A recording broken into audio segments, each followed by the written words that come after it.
Spend what? Recording in progress. We did 700 bucks, like that as a car. Well, we have one more minute. Okay. All right. Betty, would you do our moment of silence, please? Yes. Thank you. We're gonna stand. I'm gonna bring this meeting to order. It's Tuesday, April 16th, and I'd like everybody to join me in the Pledge of Allegiance, please. I Pledge allegiance to the flag of the United States of America, and to the republic for which it stands, one nation, under God, indivisible, with liberty and justice for all. Please remain standing for a moment of silence, Cody. If you guys can please, if everyone could please join me in a moment of silence for our first responders, our police, and all of our military personnel around the world.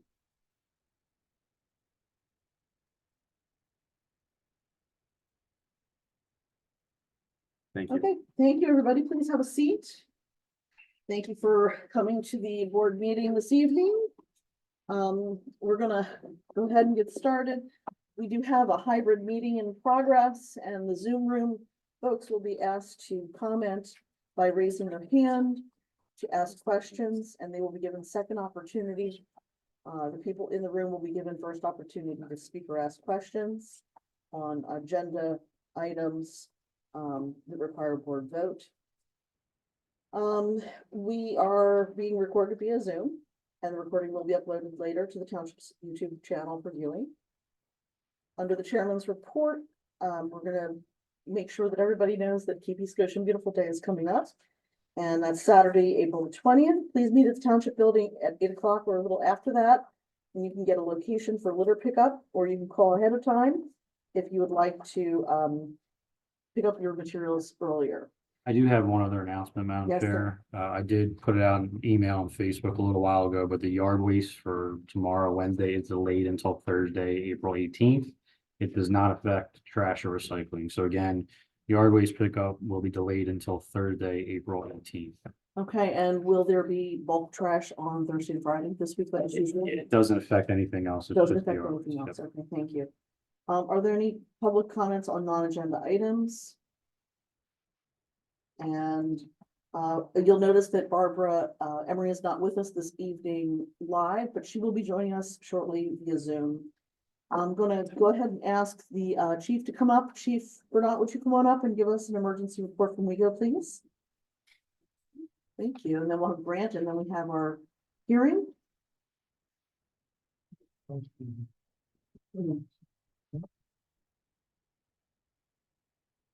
Good evening. Thank you for coming. Good, it's good to see you. It is a beautiful evening. This evening, I'd like to start with a brief statistical report. For the month of March, there were 2,144 entries into our records management system. Year to date is.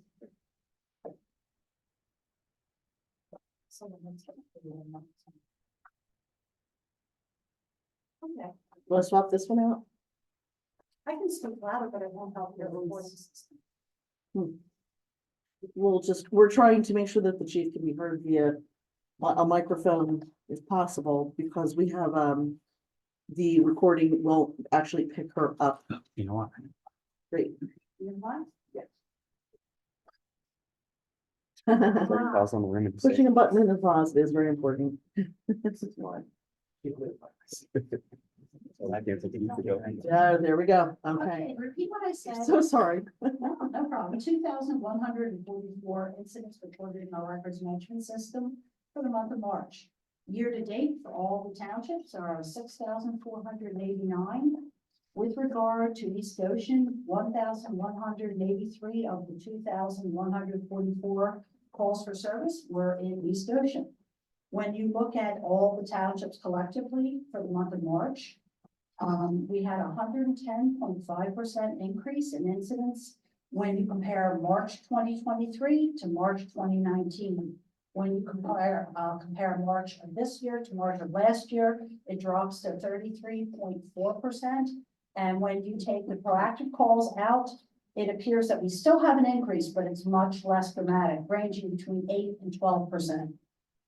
With regard to primary trends in the township for March, there were 13 frauds and 1 check washing fraud in East Goshen.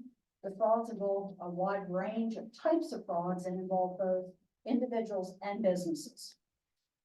The second is that there were 28 calls for disturbances, disputes, domestics, harassments, etc.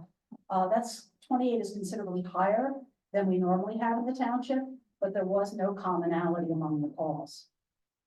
In March, there were 6 theft investigations in East Goshen, 3 cases of theft from motor vehicles and 3 regular thefts. Once again, because the weather is getting warm, we expect people to start trying to break into cars. And we recommend that people take their valuables out and lock them. And lastly, under the category of unusual crimes, there were 2 simple assault investigations in East Goshen during the month of March. There were no arrests made, but there was one referral for mental health. Any questions on that? I don't have any questions, Betty. Chief, thanks for coming. And I'm not trying to be goofier because I did see it yesterday.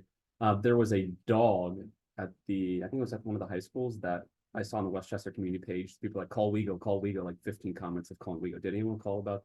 Yeah, we were actually there first thing in the morning. Okay. We were able to identify the owner of the animal for emergency training. Oh. And we like to remind people that if you have a type of emergency, don't put it on social media. Pick up the phone and call us so we can get there immediately and try to help. Thanks. I almost called you yesterday and saw that. Yeah. Yeah, I saw that. I was like, oh my gosh, I hope they got taken care of. So, yeah, it's beautiful. Thank you. Anybody else have any questions or comments for the chief? Yeah, I just have one. Thank you. Hi, Chief, nice to see you. So I think it'd be interesting to have you explain to people what the different tiers of crime are typically when you do the call for service. So if you would explain that and just kind of give people a percentage of what those type 1 and type 2 are versus the total, so people can be a little more grounded in there's not so much violent crime. No, there's not a lot of violent crime, but I have to start by saying that the crime classifications were established 100 years ago. And based upon that, I take them with a grain of salt. For example, if you look at Part 1 offenses, you'll notice that it says that retail theft is a Part 1 offense. But you'll notice that sexual assault other than rape is a Part 2 offense. So technically, if I walk into Wawa and I steal a candy bar, it's more serious than sexually assaulting someone. So like I said, I take this with a grain of salt, and that's why I don't break out Part 1s and Part 2s. I generally present them one right after the other. Understood. Okay, for Part 1 offenses.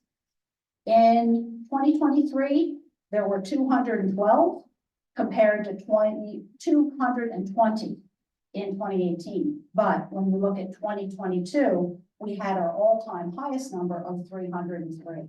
So that's basically over the course of 6 years of data, we had 1,283. Part 2 offenses, we had 631 in 2023, compared to 699 in 2018, a total of 3,760 for Part 1 and Part 2s. Now, other type of incidents is anything that does not fall into those very narrow categories of Part 1 and Part 2s. That could be anything from missing children to DUIs, pretty much anything else we could think of that isn't like a serious violent felony. When you look at the numbers for the last 6 years, we had our highest number of 9,784 in 2023, and we had a number of 8,894 for 2018. So when you look at all of the numbers, 2% basically of last year's calls were Part 1s. Roughly 6% were Part 2s. And 92.07 weren't as anything else. So no, this is not urban city where you have to be ducking bullets or anything like that. But quite honestly, I want to reassure the residents that the other incident types that don't fall into violent crimes, because that does constitute the majority of our calls, we take those calls very seriously, because something that's dispatched now is a neighbor dispute. We'd much rather go out and proactively address it now than wait for it to turn into an aggravated assault or murder. So I mean, we do take all calls very seriously. And because we have a low ratio of violent crimes, that means that we have the time to devote to those other calls for service. Sure. No, I appreciate it. And then that percentage of 1 and 2 versus total has stayed pretty consistent for say all the time that you've been here. Yeah, fairly consistent. The only thing that kind of threw us off is we had our highest part 1, which is your most violent crimes. We had our highest ratio in 2022. But it wasn't dramatically out of that ratio. It was just higher than normal. Okay. Thank you. I appreciate that. Thanks, chief. Anybody else have any questions for the chief? In the Zoom room? Thanks for getting the dog safe. Thank you. Have a good evening. Have a good evening. Grant, would you come on up to the podium as well? We'll go ahead and have the Goshen Fire Department report, if you don't mind. Good evening. How are you tonight? I'm good. Good. So for the month of March, we're busy with 62 fire calls and 413 EMS calls. In East Goshen Township, we had 27 fire calls, 8 fire police responses, and 195 EMS calls. Major incidents for the month, community fire in Westtown, auto accident in traffic, like in 5.2 in West Goshen, a vehicle fire on North Avenue in West Goshen, fairly significant fuel oil spill in the basement on North Penn Drive in Goshen, a brush fire in Westtown, and then the building fire in Sweatland, the building fire. Cody had asked for a summary of our year-to-date EMS subscription drive results and also our business contribution drive. Currently, our EMS subscription and capital contribution drive is lagging last year by 4.4%. So we're down about $19,000 year to date from last year. We're not really sure what the cause is. We've had a number of people report that they hadn't gotten the subscription drive in mail. We have done 2 mailings, so we would expect that one of them is done. Actually, the year-over-year participation is down by 10%. So, we see that as being significant. And that's a pretty good impact on our overall fundraising.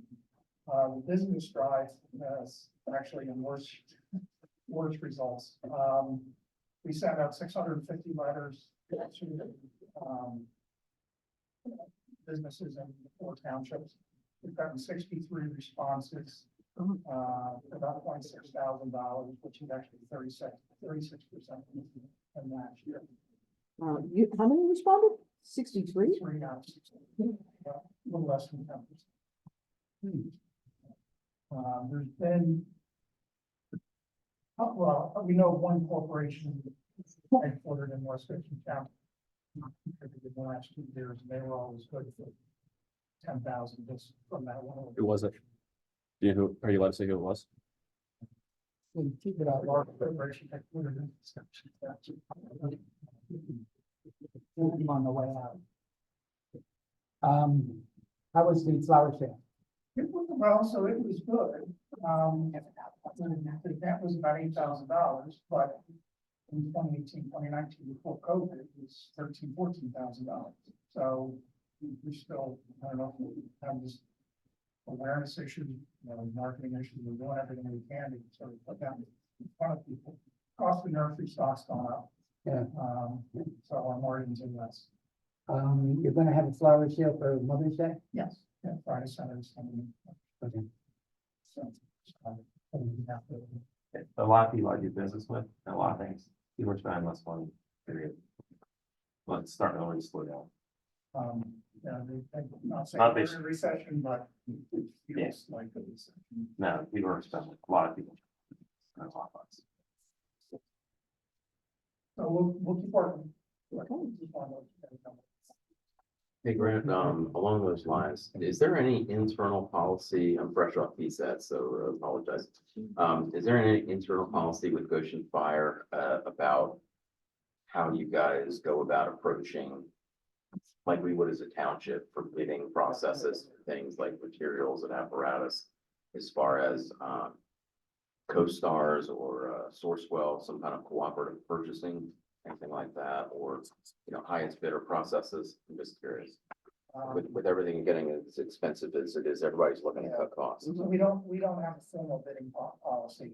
But a lot of what we purchase is through state and federal grants, which require bids. So in actuality, we are doing a fair amount of bidding. We're looking at replacing the roof on the road station. It's 25 years old this year. So we're going through a bidding process for that. So any major expenditure by natural course events, we get bids. When is the fire meeting that you and I are gonna exchange some information so I can update the LSA that we're submitting? When is that meeting? Next Wednesday. Okay, It's perfect. on the agenda. Yeah, I contacted the LSA liaison and he was okay with that, so Letter drafted, ready to go. awesome. And, good reminder, I have the vendor sending me actual quotes, Oh, great. but I'll make sure that it's. He definitely wanted this. Yeah. Just so everybody who hasn't kept up with it, we helped submit an LSA grant application for Goshen Fire to receive fire apparatus. I believe the buy-in was, where do we have them, 550? 554. I think it was 550,000 we're asking from the LSA grant. So Grant submitted a bunch of information, put in the application on his behalf, doesn't need a township. So hopefully we can get him another apparatus truck with minimal expenditure. So I appreciate you with that, Grant. Thank you, Grant. Thanks, Grant. I don't have any other questions. Does anybody else? We're good? Okay, see none. Have a great night. Thanks for Thanks, coming Grant. tonight. We appreciate your efforts. All right, moving along to public hearings. Conditional use at 1306 Westchester Pike. Mark, do you want to take it from here? I will. Excellent. Kara, are you ready? You guys, I don't, would we like to have the applicants at the podium? Would you want to give them a speech? I can give them a mic down there, or they can come to the podium, whatever the board prefers. Podium, then you'll be on camera and people be able to see and hear it. Agreed. Well, let me just do an explanation of it. So we're gonna start the public hearing tonight. This is on the application of Duro Motive Auto House LLC. Hopefully I said that correctly. That's for conditional use approval to permit an automotive repair and service establishment pursuant to section 240-16C6 of the East Goshen Township zoning ordinance. That is in the C4 planned highway commercial district. The property on which the application on which the use would be is 1306 Westchester Pike. That's the tax parcel 53-6-132.3. It is this is a hearing pursuant to the municipality's planning code, so I'm just gonna identify some exhibits for the board. The first exhibit will say Township 1 is the application that was submitted. T2 is the public notice. T3 is the proof of publication of the public notice in the Daily Local News for tonight's hearing. T4 is the affidavit of posting of the zoning officer. T5 is the proof of mailing to individual property owners of the public notice. Exhibit T6 is an April 2nd, 2024 memorandum from the zoning officer concerning recommendations on the application. And finally, exhibit T7 is the East Goshen Township zoning ordinance. Mark, we don't seem to have any of that. You have the application, I think. We have the application in here. Here you go. You mind? Was it in the back? Yeah, it's in the back, all the stuff's in Oh, the back. no, it's all right. It's in the back. It's on the back of the packet that they needed. What does it say on it? Conditional use application, it's from Dwayne. Dated April 2nd, 2024. Recommendation and draft motion. It's a memorandum in front. It's in front. If it's in the No, back. no, I'm saying it's the memorandum's in the front of the packet itself. Right. And then. Where are the exhibits? The exhibits are on the back of that. Oh, those are the exhibits, they're just not marked. I understand, okay. So we have the exhibits, but they're just not marked. Okay, thank you. That's what it is. Yeah, yes. Well, I have the exhibits, you have the application and recommendation, but the public notice and the proof of mailing and the affidavit, I have that. Yeah, those are fine. Before we proceed with the applicant's, testimony, since this is a conditional use application, this time during the hearing, I would ask if anyone would like to request party status to the application. You don't have to be a party to ask questions, or provide comment on the application. Party status is reserved for individuals that have particular relationship to the property, such as owning property adjacent to or the direct vicinity of the applicant's proposed use, such that you would have be directly affected by it. So with that being said, would anyone in the audience like to request party status to this application? So I'm not seeing anyone raising their hands, so let the record reflect that no individuals are requesting party status. So with that, I would turn it over to the applicants, for an explanation of your application. Good evening, everyone. I'm Eric Wilson, owner of Your Motor Ball House. This is Lucas Johnson. Say your names for me and spell them and do we swear them? Yeah, you should be sworn in, and maybe we can just have one person talking at a time, because we have a book reporter and she's talking at a time between two individuals. My name is, You would just raise your hand. Do you swear the testimony you're about to give?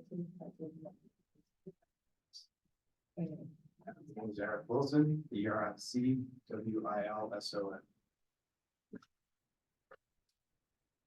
Go ahead, Mr. Wilson. You want to explain, what you're proposing? So we're basically trying to reopen a previous repair shop in this new location. Just to further conduct our business in Westchester. More than 3/4 of our clientele right now do reside in Westchester, so we feel that moving out of Boston into Westchester would benefit great.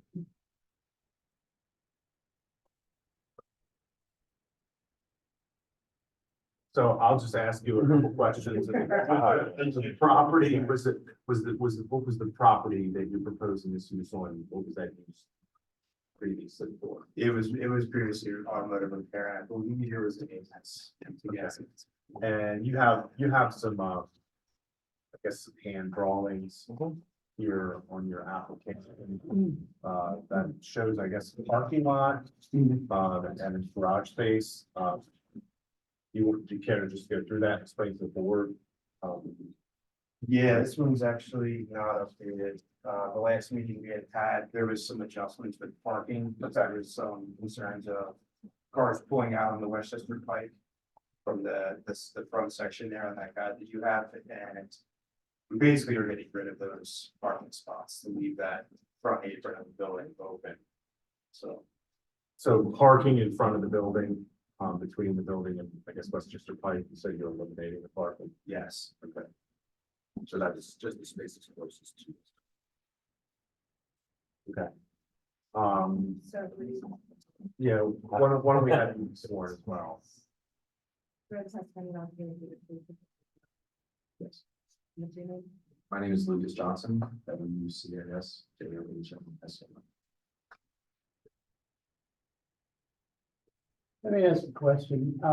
Which parking spots are going to be eliminated? This front section here where it says clear area for tow trucks, no parking, so we're gonna completely remove those 5 spots. I see, okay. And you're gonna have 12 spots for customers. Where are they? That's gonna be the right of the spots where I just told you we're getting rid of. And then if you kind of look to the further side, you're gonna see about 8 to 9 spots lined up along the tree. Where are your workers gonna park? I don't see spaces for them. There's a few spaces at the end of our parking lot, which there's only 3 of At the us. back total. end? Yeah, Okay, there's only 3 of us total, so we don't need a ton of parking. for Okay. ourselves. I have a question as far as egress in and out. Is there an exit it looks like there's an exit to the building in the back, but is there an exit for the driveway for you to get out through the backyard? It says backyard space, No, it's completely fenced in by the surrounding apartments. okay? And the side yard is gonna remain there. There's a building next to that, Correct. so that's a pretty tight driveway there with customer parking. I mean, it's about 40 feet wide. Is it? Okay, Yeah, so there's it's plenty of room to maneuver. okay, And we operate by appointment, so we don't have a ton of traffic in and out all day. Okay. so.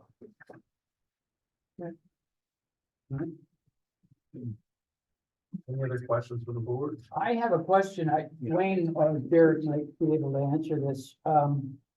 Who is responsible for watching, toxic materials in and out of here? You? here,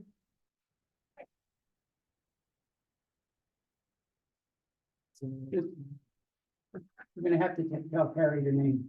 Yep. She knows it. Like, that would be me, Okay. both as the zoning officer and fire marshal. Well, I'm good with that if you're keeping it. Yeah. what kind of, and what happens if there's, an unexpected spill? Who are they supposed to contact first, you or 911? They'll contact 911, which I will get that response anyway. Okay. On this fire marshal, I'll get all those notices. Okay. And depending on the size of the spill, that is.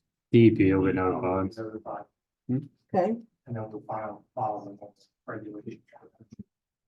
was there there was a previous garage at this location, have there been any known spills at that location? Nothing I could find during my review process. And I went all the way back to 19. Go back to 1990?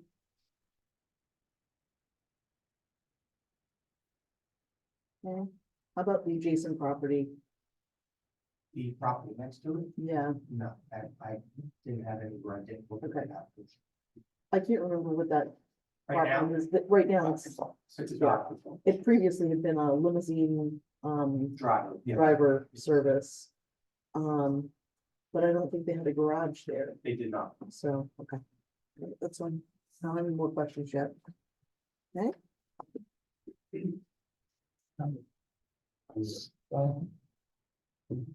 Cody, any questions?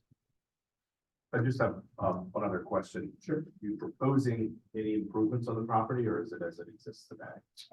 Mainly most of our improvements are gonna be cosmetic, cleaning up some of the landscape that's overgrown, cleaning up the building itself as far as paint.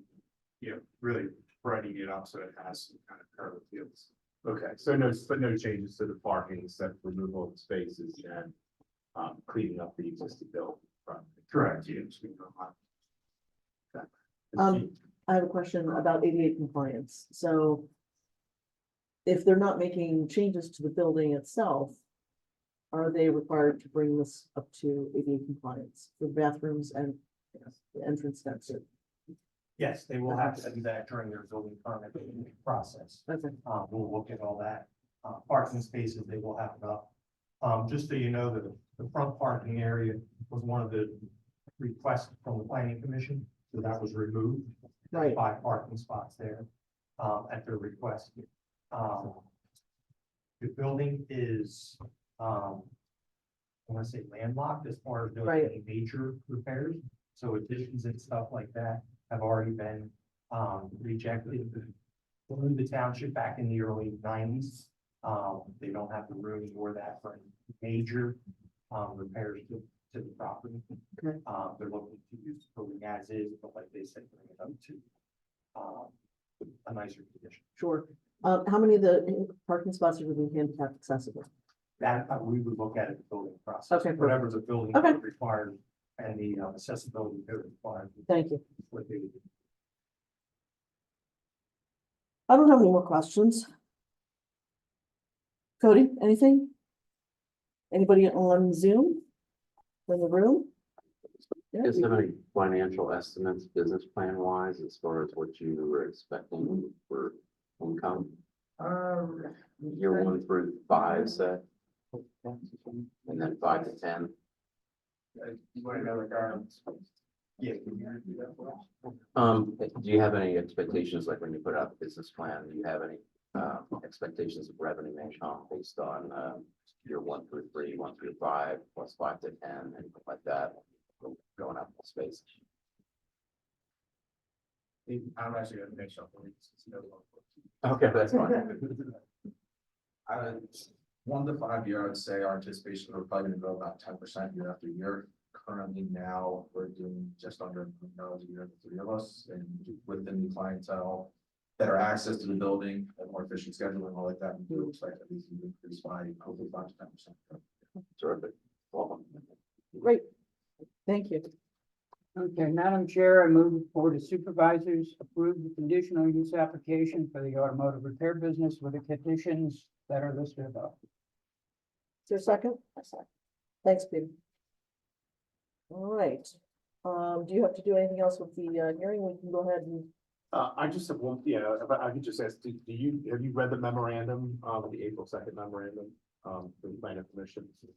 There are some conditions that are being proposed that was part of the motion that with one of the members of the board just made. They are that the business is permitted to have a maximum of 12 customer automobiles on site at any time. You have an issue with that requirement? No. Okay. That the business screen all outside storage from public view. Do you agree with that? Parking configuration and access to Route 3 be approved by township staff, and you have to obtain a PennDOT permit if necessary. Sounds like you've worked out those issues concerning parking. You agree? And then that the business meets all of their code requirements as they apply to the business. You agree that if you have to get a permit for reworking the inside of the building. Yes. Okay. All right, that's all I have. okay, are there any questions for these gentlemen regarding this land use application? Are there any questions in the Zoom room? Seeing none, I'm going to call the question. Those in favor, please say aye. Aye. No opposed. That would be 4-0. Barbara, nominee. Barbara's not here yet. I just signed with the Zoom link. That's fine. Okay. Thank you. Or nothing. All right. Thank you very much for coming. There you go. Can I ask you guys Yes. one more question? So do we get our verbal approval, can we move our buildings currently now? Because our lease is ended at our current shop at the end of this month. Oh, Wayne, what about Good the question. rest of the process? Can they move now? Based on your decision, we'll work the rest of that. Okay. Within the time, you're gonna get written confirmation tomorrow. Okay. In letter form, and then within the next month, you'll have an actual physical written decision. So. Sounds good. Yeah, Dwayne actually had given us a pretty extensive list, and we're about 4 items short of finishing those things to be done this week, so we'll be heard, so. great.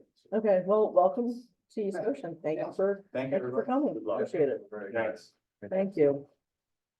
Did you want to, are you gonna close this then? Is this complete? So that the hearing is closed, Great. correct? Perfect.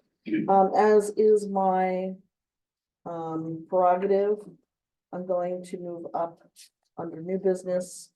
Item C, the ZHB application, a dimensional variance for a pool. So if that's okay, we're gonna go ahead and shuffle that up. So I just wanted to add, Madam Chair, we do have this ZHB application for dimensional variance for the pool, as you just stated. We do also with Dwayne here tonight have Kelly Kraus, who is the new Assistant Zoning Officer. She's been a great asset, been here since January, but I thought it was time to formally introduce her to the board, and this was a perfect opportunity to do so. She's going to be handling a lot of these type of cases going forward. So she is here in case anybody has any questions on this particular application. But we will go forward with the application. Okay. Welcome. Or- Yes, thank you for being here. So, Kelly. and another thing to add is that, as always, there's no decision by the Board of Supervisors. This is going to be a zoning hearing board application, and this is a chance for the board to weigh in on that application. Thank you. We can support it, right? Support it, neutral, or oppose it. Madam Chair, I move that we support this application, which is a variance for the construction of an in-ground pool located at 1217 Upton Circle, allowing the concrete deck to be located 36 feet from the rear property line. I'm sorry, it's 1214. I said 1214. Okay. 12, 14. Oh, you're right. You know what? You're correct. My motion says 1217, but then This says 1214, so I'd like to amend that to make it 1214. Okay. Separate packet. Thank you. That's okay. I'm glad you said that. It was different in each packet, so. Okay, thank you. Is there a second? I'll second that. Thank you. Are there any questions regarding this, application? Kelly, did you want to comment on any of this or no? We'd ask you to please come up. I'm sorry. It's just because the recording won't capture you. I'm sorry. That's what you get. You should make it.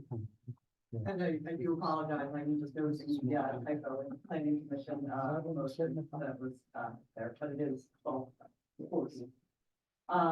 The, planning commission did recommend to, approve the variance for the pool. Pool is in keeping with the general neighborhood, the property directly behind was issued a permit for a pool, in a very similar location, prior to the current interpretation of the code, requiring the decking of the concrete economic pool to be outside of the ridiculous setback. So it's, property that's surrounded it, it's not outside of, any use that's different from the surrounding neighborhood. It does not seem to be detrimental to, surrounding properties. Okay, Good.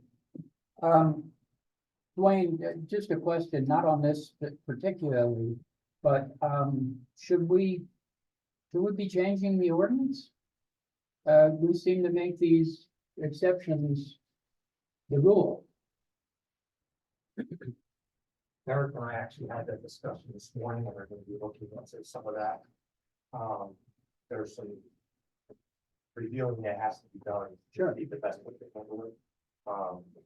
Yeah, I mean, I think the setbacks can be looked at for sure. I'd like Kelly, myself and Dwayne to get together and really think about because obviously with every tweak, you don't want to start a chain reaction that you didn't foresee. So I think the three of us want to get together and talk about it, but I do think it could be looked at because you're right. I think for some of these dimensional variances, we're seem to be going to the ZHB a lot. I agree with John. Let our people swim. that's, yeah, so in this case, we do have a motion to recommend in favor of the dimensional variance. So it sounds like with the other adjacent property or nearby properties, this goes just in line with what they've done as well. Correct. This property is also, irregularly shaped, so they have much larger front yard where they was absolutely not permitted. Right, And much more narrow, smaller rear yard. So, arguably, it's definitely a more complicated property to put a pool, than some of the others in the surrounding. okay, are there any questions here in the room regarding this motion or on Zoom? Seeing none, I'm gonna call the question. Those in favor, Aye. please say aye. Aye. And no against, so that's 4 in favor. Thank you very much. Thank you. And moving along, we're gonna pop back up to Thank you, Kelly. the finance report. Thanks, Kelly. Thank you, Madam Chair. As of March 31st, net of pass-throughs, our general fund had year-to-date revenues of $3,136,440 and expenses of $2,932,127 for a net result of $204,312. The general fund balance was $6,658,473 as of March 31st. Versus the budget, our year-to-date March revenue finished 1% or $32,000 above the budget. We had alarm fees, permit fees, insurance proceeds, unexpected summer program fees. They offset budget shortfalls in the real estate transfer tax and EIT collections year to date. The negative variance to budget is driven primarily by our budgeted transfers from existing general fund balance to pay for the 2024 WEGO contributions. So just everybody at home would understand what we're talking about. There's basically nearly $40,000 a month that we're setting aside every month budgeted that we would pay towards the WEGO additional contribution with Thornberry not being involved in the contract. I'm maintaining that to the year to date, so we can get a level set when we get to Q4 and say, okay, are we above that, behind that on our regular revenues? How much do we really have to contribute extra to WEGO? So that's what we would draw from our general fund balance. And we could also offset that possibly by MMO contributions from the police trust. That'll be a determination I'll come to the board with at the end of the year. Our year-to-date March expenses are, overall, our revenue looks pretty good. We've got some ups, some downs, but we're hanging in there right now. I really want to get through April, get into May.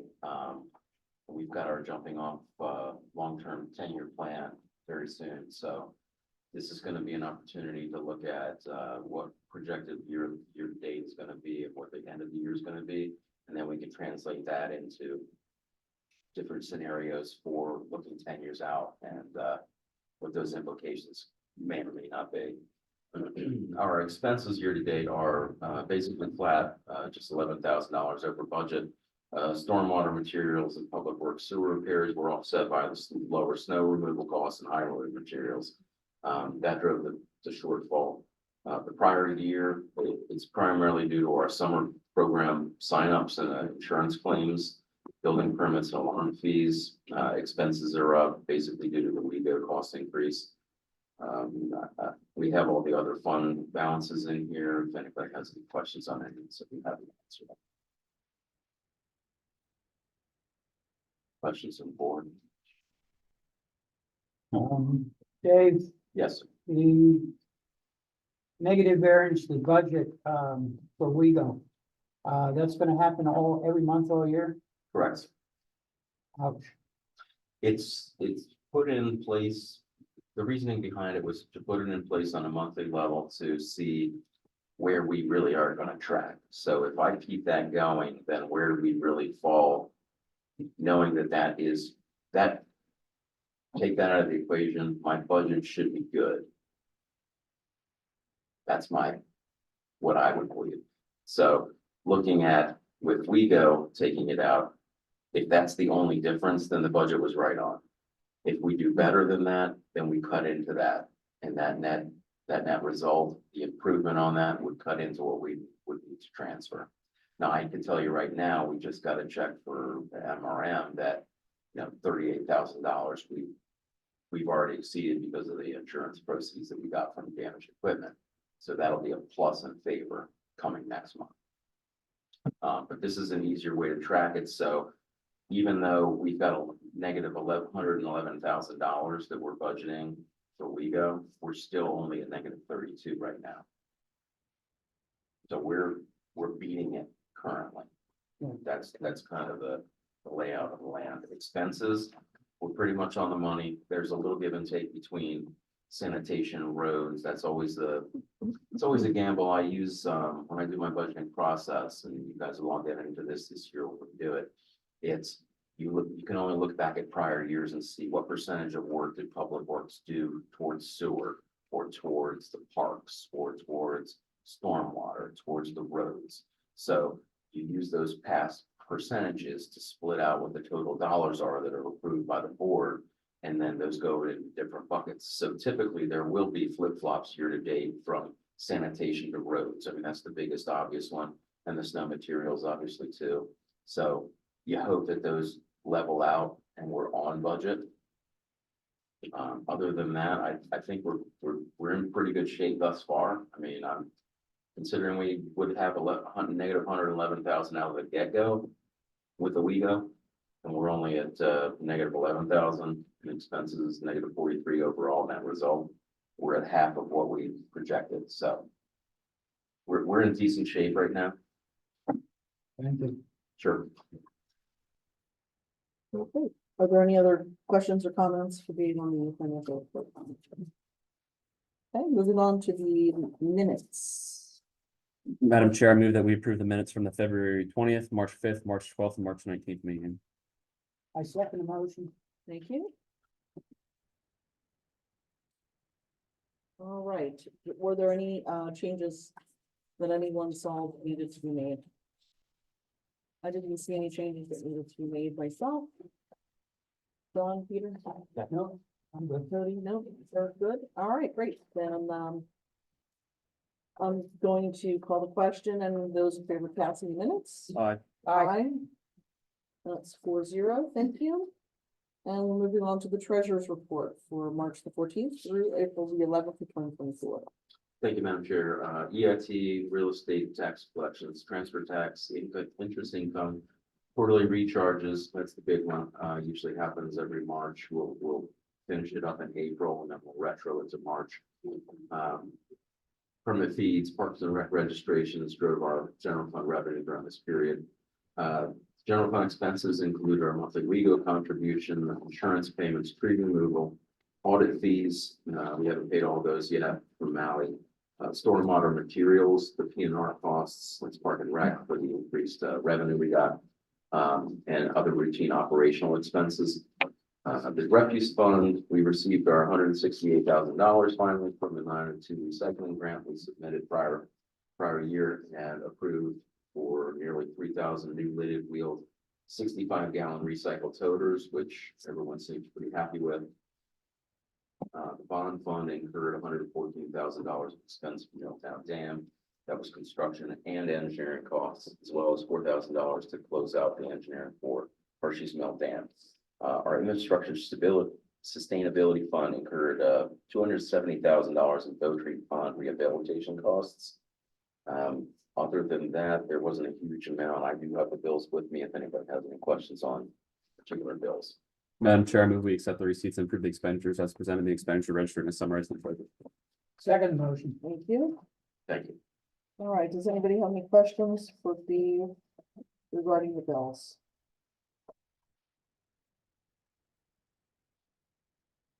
Anyone?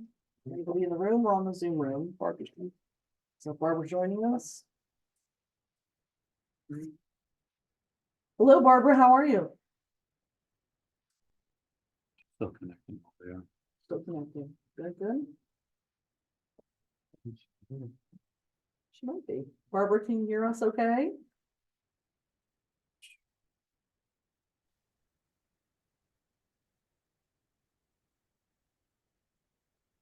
Yes, I can hear you.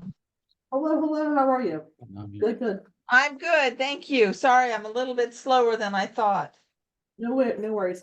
Barbara, we just had a motion and a second to pay the bills. And at this point. Absolutely. I vote affirmative. Oh, good, good. Okay, so we're gonna call the question. Those in favor of paying the bills, please say aye. Aye. Aye, thank you. Aye. All right, Barbara, just so you know, we already did the public hearing and the ZHB dimensional variance for the pool application. So we're moving on to old business under 10, the Highland Avenue traffic discussion. Thank you, Madam Chair. So I do give a memo, rather lengthy memo, in the packet, so feel free to peruse that at your leisure. But we did, just to summarize, I guess, what's been going on the last few months, we did have the local traffic advisory committee back at the end of March on this topic. And that was subsequent to 2 board meetings that we discussed this at. I believe it was January 16th and February 6th. Prior to that, in the fall, I started to exchange some emails with residents over the Highland Avenue, as well as Taylor Ave. And then, so this is technically the 4th time we've talked about this in a public setting. And at that meeting at the local traffic advisory, our engineer, Michael Schneider from Pinoni, he basically put some conceptual designs out there of what a enhancement could look like for speed humps. And one thing I should say backing up is I think in the January 16th meeting and the February 6th meeting, re-looking at it and watching the video, there was a broader, concern for safety, volume, speed, that thing, and what can we do about it. Speed humps and speed bumps were discussed, but it was also general, what else could be done. I think at the local traffic advisory committee, it was very apparent that the residents that have been involved up until this point feel very kind of focused on the speed humps and feel like those are the best solutions for that particular street. So given that, Pannoni sort of laid out potential ways to go on, again, enhancements of speed humps. It should be noted, and Michael Schneider made this very clear for Pannoni. Speed humps are never required as far as a traffic calming mechanism. They're always at the discretion of the township, in this case, the board of supervisors. So from an engineering perspective, I know some of the board members may think, well, what the engineer think? Well, it's tough because it's actually more of a policy decision than an engineering decision, because Michael basically said, the conceptual designs he laid out, he can justify keeping it the same based on the data. So it really becomes a policy decision versus an engineering decision at this point, because a lot of these different variations could work. Obviously, there's a financial component. He estimates it would be around $5,000 per speed bump based on his expertise. So again, we can kind of go over the conceptual designs that I have here, and just kind of take a look at really what he laid out, or the board can discuss as needed, but you just let me know how you want to proceed and we can do it that way. Okay, so do you have any comments? I do have some comments. Thank you, Madam Chair. First off, I want to thank Carl and Eric for bringing this to our attention, the other residents. I also want to thank Sergeant Lewis from the Traffic Safety Unit from WeGo, Derek and the other township staff for taking the time to meet with residents and do the study. Obviously, as supervisors, the top priority of our township is the health and safety of our residents, specifically our children. But after looking at the data showing that 75% of people are going either the speed limit or under the speed limit, and with the initial ask of the January 16th meeting being based on speed, I don't see a need for speed bumps at this time. I know that the Public Works team put in a new large sign talking about this as a residential neighborhood. I think they added one more, and if I'm wrong on any of this, please correct me, one more watch children sign. They added 15-mile-per-hour signs near bumps. They re-stenciled or repainted slow near the speed bumps. I don't think that an additional speed bump will deter anyone from taking that shortcut. But this does go back to what the memo says originally when the speed bumps were put in. 70% of households were supposed to be supportive of it.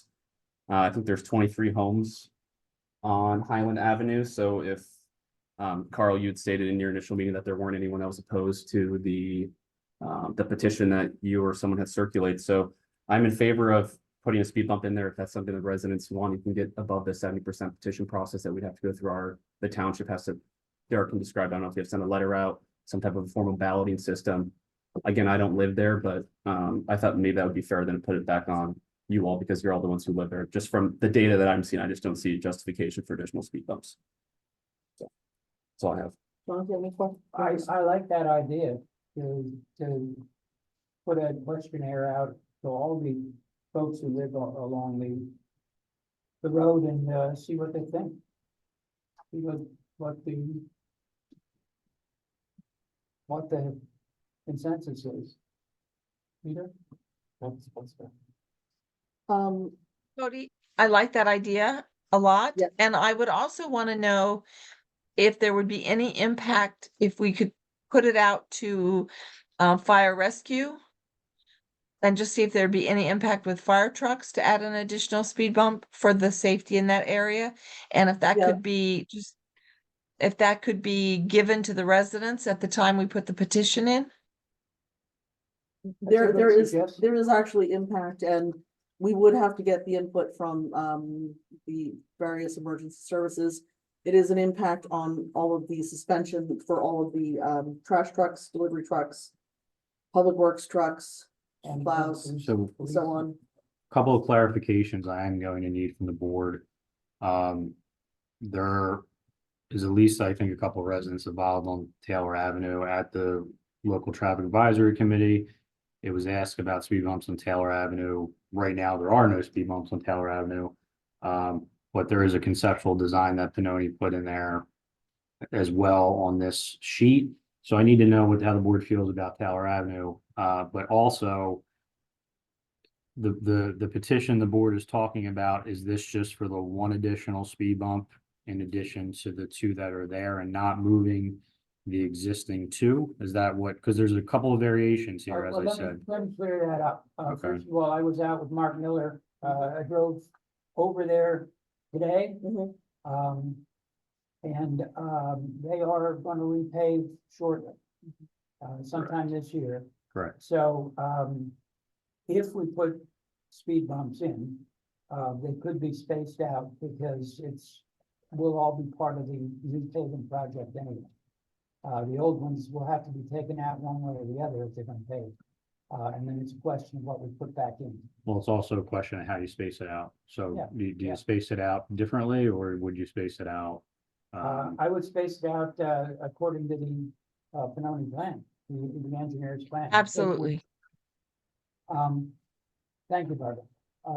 The other point, on Taylor Avenue, one of the points that Cody made, and I didn't realize it last time, is that 75% of the traffic is going at or below the speed limit.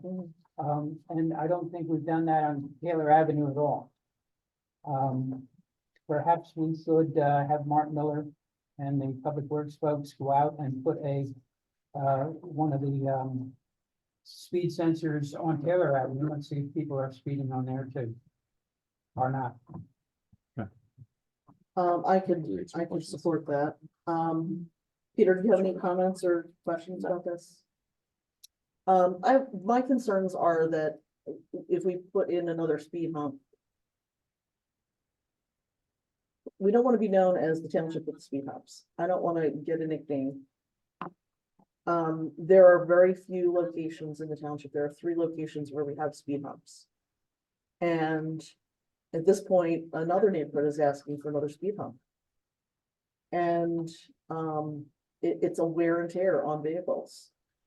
The ones that are on Highland are not the current newer ones that we do have down at the park. So when they go in, when at least the 2 are replaced, they'll be replaced with the better, more modern speed hump. So that will be a good thing. I wish there was other calming methods that we could use. I've asked about rumble strips, and they're no go because they create too much of a bouncing with plows. And they're noisy. And we can't, there's no need to put anything in, there's no need to put a rumble strip along the edge of the shoulder because your street is already narrow. And it's not something that can really be justified to put in rumble strips along the sides. So we talked about that. We talked about reflectors, which are ridiculously expensive, by the way.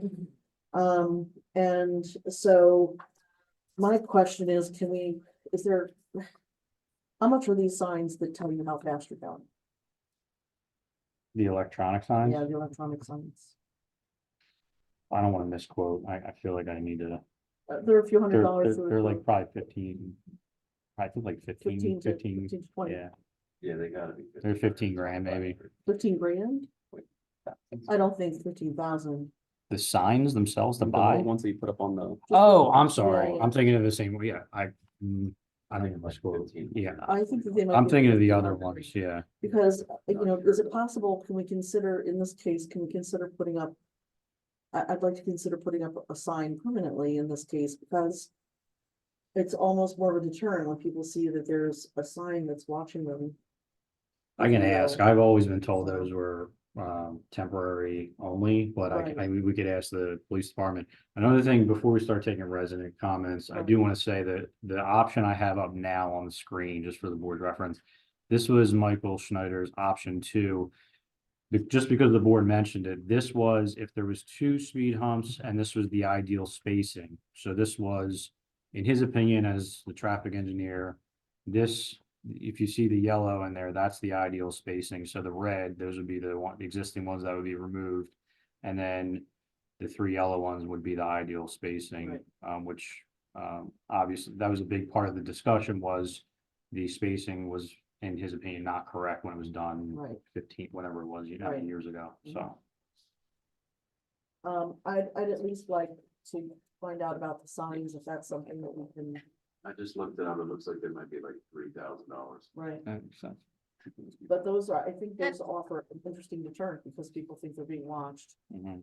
And Yeah. I think. I like that idea, but I would also love to just get some kind of input from our fire departments about potential impact on emergency vehicles of a third speed I can bump. I'm talk- sort of in favor of it because that's what the people want. But I'd love to get that input from fire and rescue as to impact, potential impact on emergency vehicles. I can talk to Grant. I agree with you, Barbara. I think that we need to have the impact, but I also think that we just need to be very cautious moving forward with the request because I'm concerned about not just this one neighborhood, but other neighborhoods as well, coming to us and asking for additional speed humps. And it is a problem for plowing and it is a problem for suspension today. Are there any other comments from the board members this time? There's a lot of communities in the area asking for the same things, same issues and problems with all the congestion these days, all the cut throughs. My other question would be, is how often are fire trucks really going down this route? Right. Is it really the access road you cut through to get somewhere, or pretty much go around it? Fire truck. I'd rather talk to Grant before. Oh, no, he asked Yeah, me that but question. yeah, no, I Yeah, will. no, Yeah. ask- Yep, It's a question to ask him. yep, thank you. And I would also say that we should not be talking about Taylor as well at this point because we don't have a traffic study on Taylor at this point. And if they want to move forward, then we're gonna have to have their residents be very specific about coming forward. I mean, we're talking about possibly having 4, 5, or 6 speed humps in that one section of the township. I really am not comfortable with that, but. That's not But- So you'll have your moment. Barbara, do you have any other comments? No, those are my 2 comments. Great. Okay, all right, we'll go ahead and open it up to public comment then. Please, if you would state your name. I am Mike Cooper residing at 16. You don't have to tell us your address, thank you. I can certainly respect, we don't want to turn into a township of speed bumps. I hear that loud and clear. I think this is a justified calls on Highland and Taylor. Just to clarify some comments made by Cody. So there's 3 recordings of traffic data on Highland, January, February, March. Between January and March, there's a 250% increase in vehicle volume. 44% of that, so 1,157 instances, they were reported going above the speed limit. 18 of those instances, they were going 10 above, 10 plus. There was cars reported doing 50 miles an hour down our street. So regardless, that's a 900% increase from January data. Obviously, warmer weather, more cars. So one other thing to note, between January and March, thankfully and fortunately, you as a township were taking action in putting up new signage, new paint, and you added the slows. But regardless, that March data, all of them were in place and we had our highest reported volume and speed. So signage alone is not mitigating the cost. I want to let Carl speak to the engineering proposal and maybe see if we can come to some kind of middle ground here.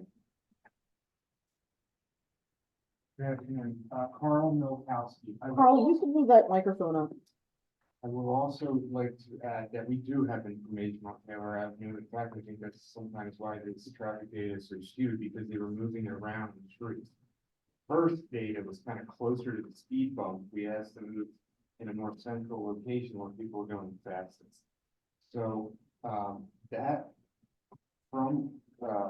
that March data is on Taylor Avenue. It says going outbound That's fine. towards from 362 or towards 362, I can't remember which one.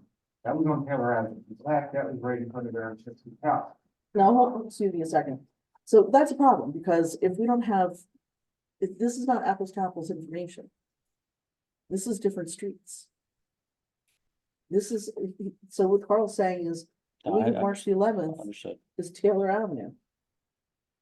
Which is different from, The entire week, March 11th is Taylor Avenue. I don't have that So- confirmed, but I saw the speed sensor on Taylor Avenue on the telephone pole right in front of our house.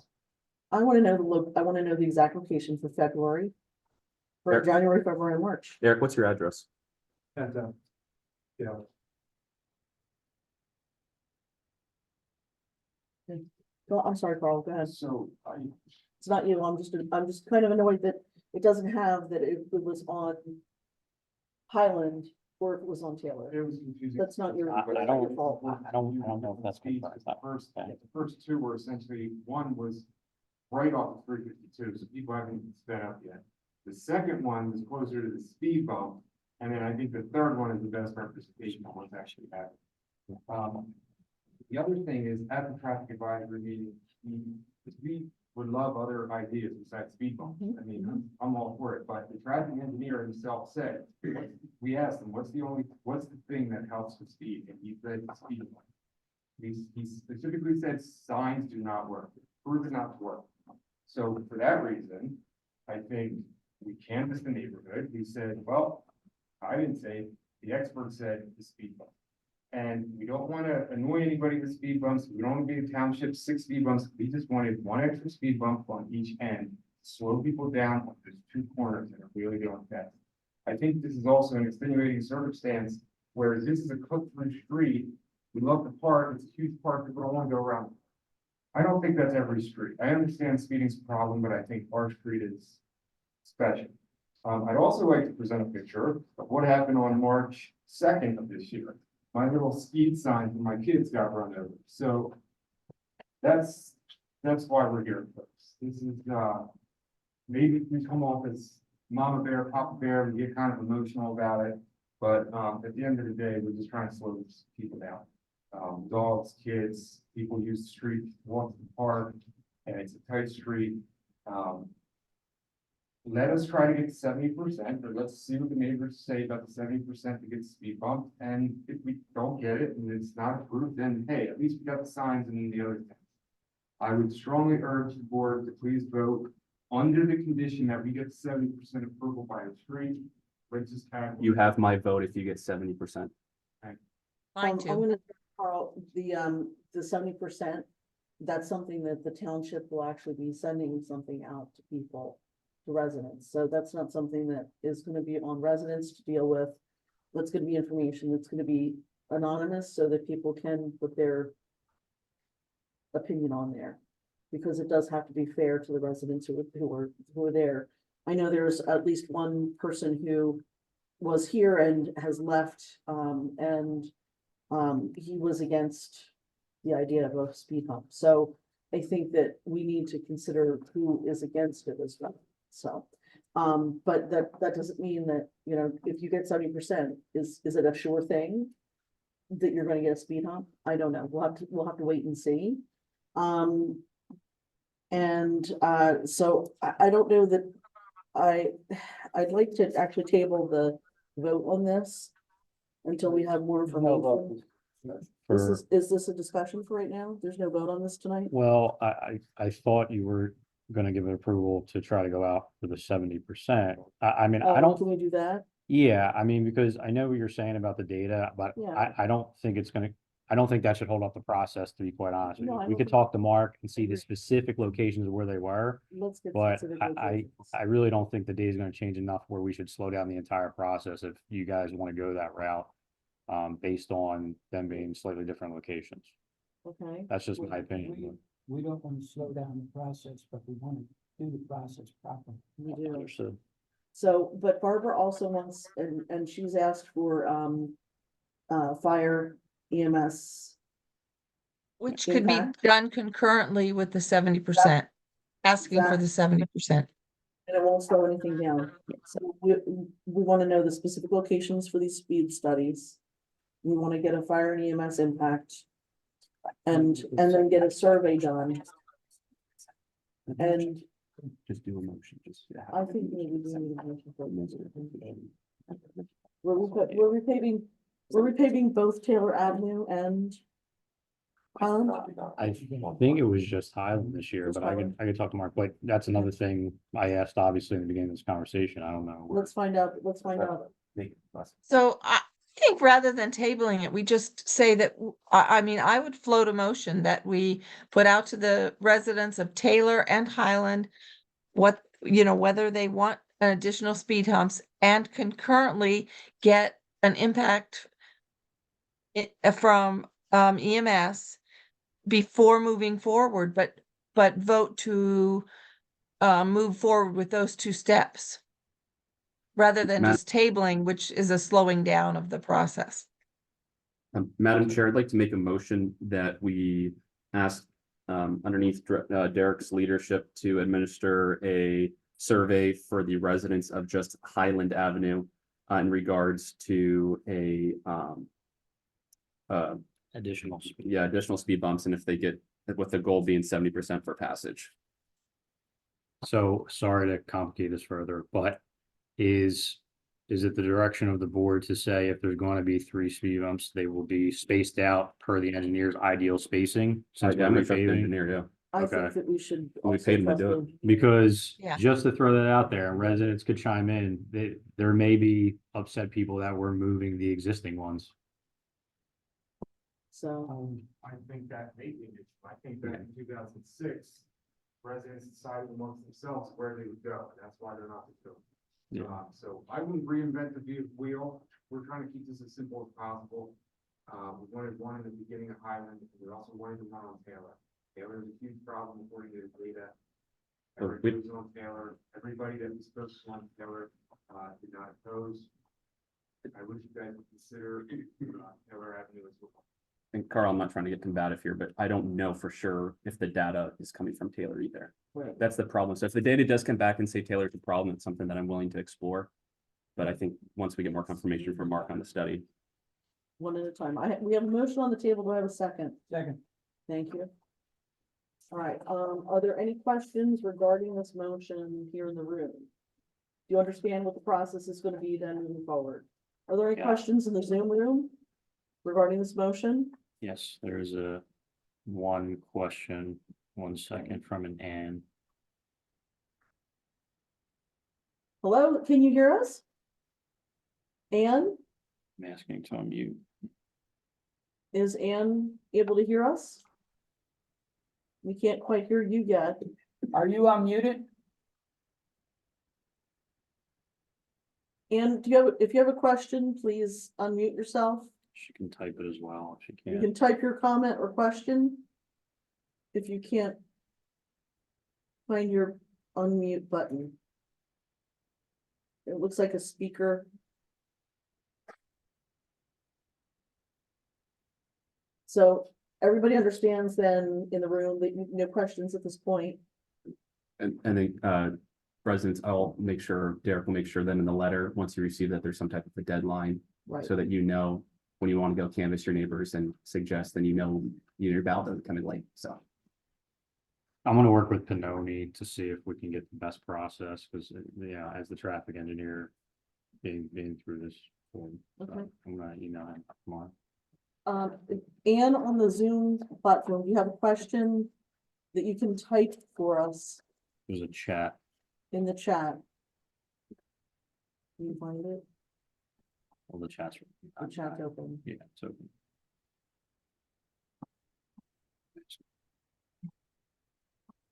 I hate to just proceed without, Let's proceed. I think we need to. I'm sorry for the technical difficulties that you're experiencing, but we're going to have to move on. And if your question does pop up later, we will answer it. All of those in favor of the motion to send out a survey and do the various inquiries in the process? Aye. Aye.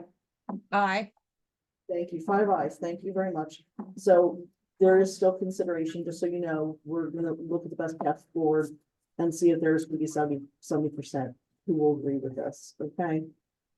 Moving on to the 10-year sewer rate and sewer fund balance analysis. Dave, was this you?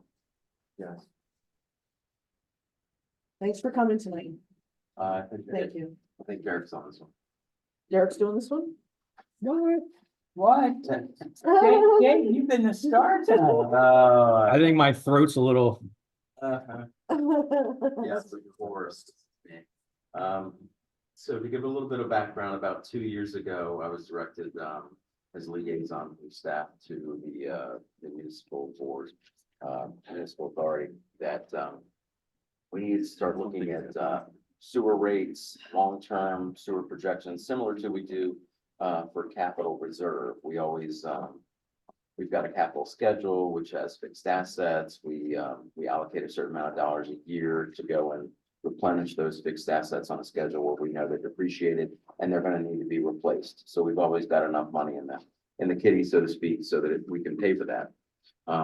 Under that direction, after going back and forth, I've talked to the board, we did have a small increase, $20 in 2022.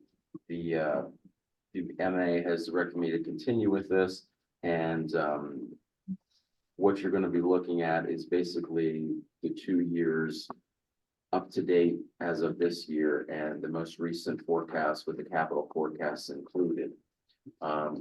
After this 10-year analysis, it's clear that zero sewer rate increase for residents and commercial businesses will not sustain our fund balances that are necessary. I would direct everyone to look at the graphics as well at the same time. So that you can look at the quarterly rates. So currently we are on the very first one, the 176.86. That's where we are. We are in the bottom third of all sewer rates around us. This does include a number of potential aqua buys that have been shelved, such as East Whiteland. I mean, that's up in the air. We've got some discussion from the MA lawyer. Their solicitor said, you know, this is kind of frozen. It got kicked back because it's not really an excuse if you don't take care of your own sewer system until it gets to such a bad point that you have to sell it. That was interesting to know.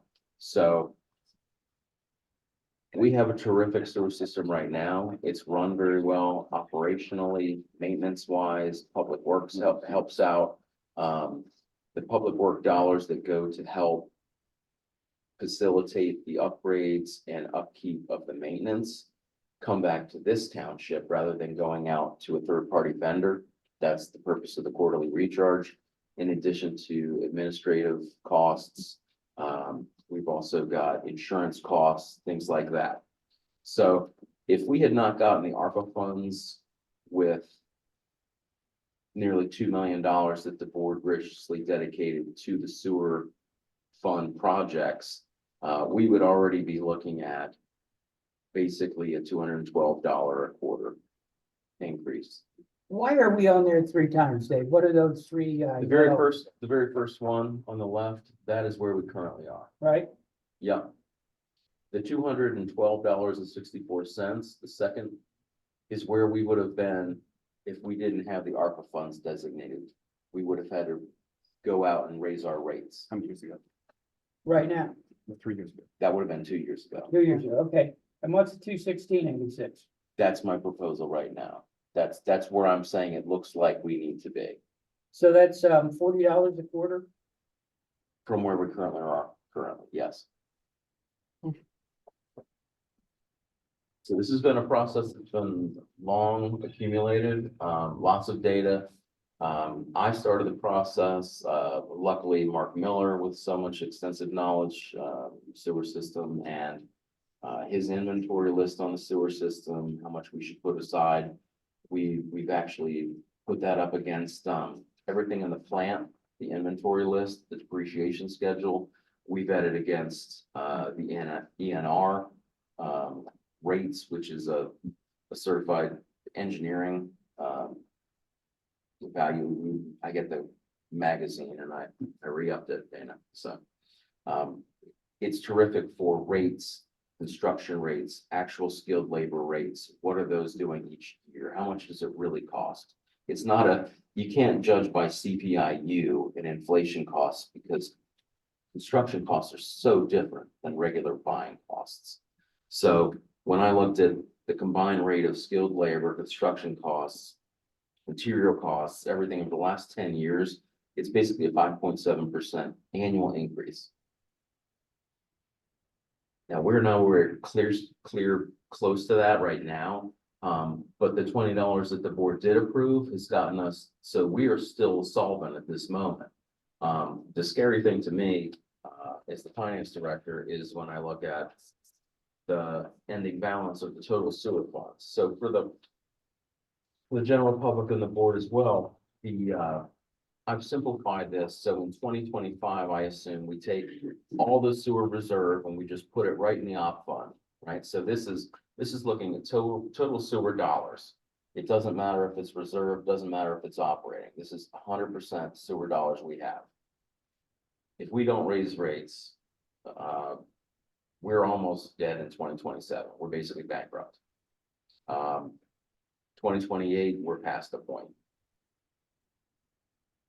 I did a number of scenarios. I presented only the higher level ones to the MA because they really didn't see any need for some of the other ones, but $20 increase doesn't get you very far. This is barring, this only includes $250,000 a year for relining existing asbestos cement lines.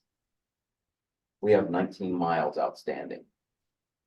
This would get us, my current projection would only do about 3/4 of a mile every year, $250,000. If we went on Benoni's projection, which is $6 million for the remaining 19 miles, we would be closer to $600,000 a year if you wanted to do that within 10 years. Now, these lines are original from 1984, so we're talking a 50-year lifespan.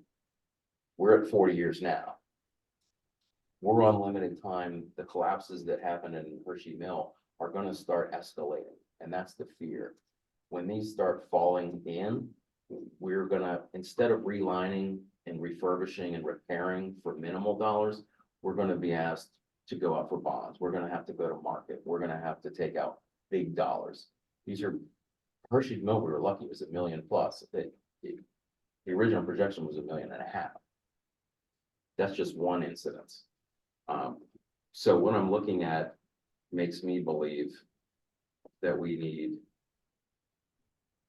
pretty much, and I'm not talking about whether I split it between variable or fixed cost. That's to be determined. What I want the board to look at is the total sewer fund balance versus how we manage this system for the next 10 years plus. So really it's looking at it in longevity. How do we keep retention of our own system and not sell off like so many others? New Garden had a system. They even had a plan in place. They had a deal that was done with the PUC and with Aqua and for PAW, and it ended up being brought back to the PUC, and they raised the rates prior to the 3 years that the agreement said. So I think it's important to think about retaining our customer service, retaining control, and retaining rate control, and doing it on our own schedule, which we can ascertain year to year. But it's important to keep, you can see in the historical balance, we got up to about $3 million total balance back in 2017. And we started getting right at 2022. The only reason it stayed there and above is when we raised the rate. And that was a $20 increase. 2023, you can see that substantial drop. 2024 projected, we have huge projects going on right now. We've got the generator that needs replacing, we've got the UV that's being replaced. Huge dollar items that we don't necessarily have grant dollars for, and you can't always wait for grant dollars when it comes to a sewer system. It's catastrophic, and if something fails, you're going to be paying tens of thousands of dollars a day to keep it afloat. So when you look at 2025 and 2026, 2027, it stands out very much to me. That's why I ran a $430 increase versus a $410 increases, because I know the board would want to see well, what happens if we just push it a little bit each year? You know, kind of make it manageable on everyone.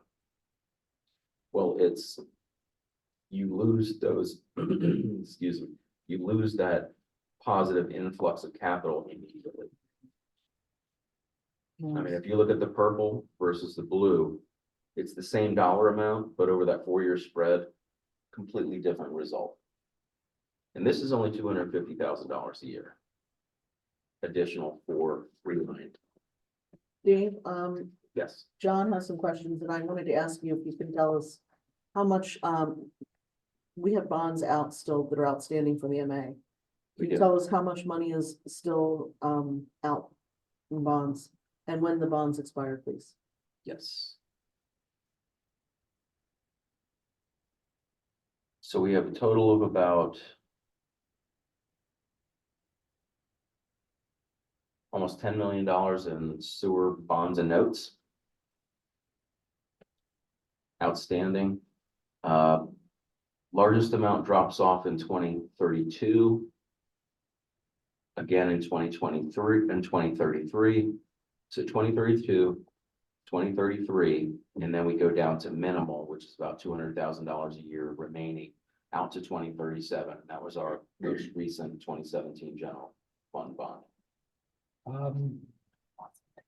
Couple questions. First of all, are those bonds being paid out of the, sewer fund?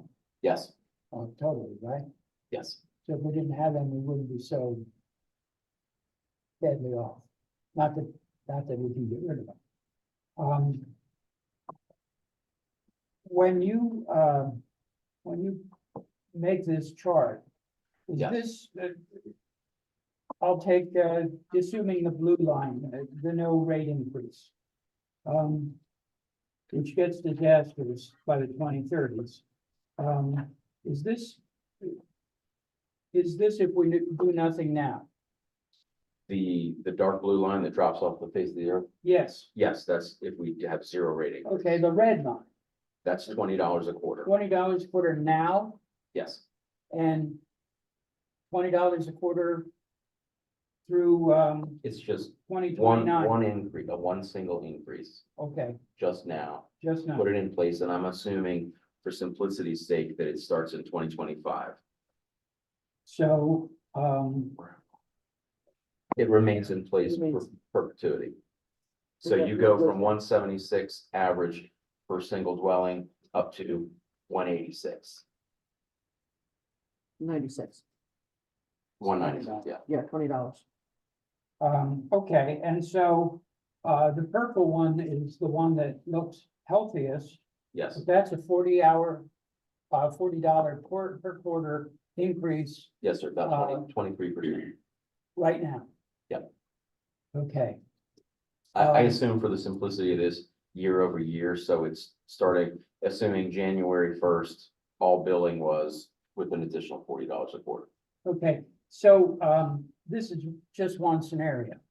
And we could, if we wanted to, just for the sake of argument, we could make a $10 per quarter increase this year and a $10 per quarter increase I actually next have year. that, it's the other blue one. That you Yes, the see, other blue one, and that dies in 2032. No, fully does, yes. Always the right.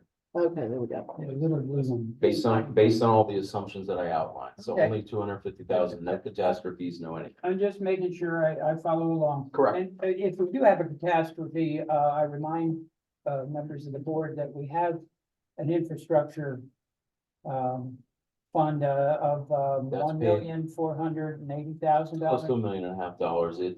That is funded by general fund dollars, so that's all taxpayers. We And I don't can't- we know if can't they use would that. want I see what you're saying. that going to. We're not allowed to Okay. use that. My other, well, We're not allowed to, it's against the law. there's always a way to come Okay, down. Okay. My other question is, where is the MA on this?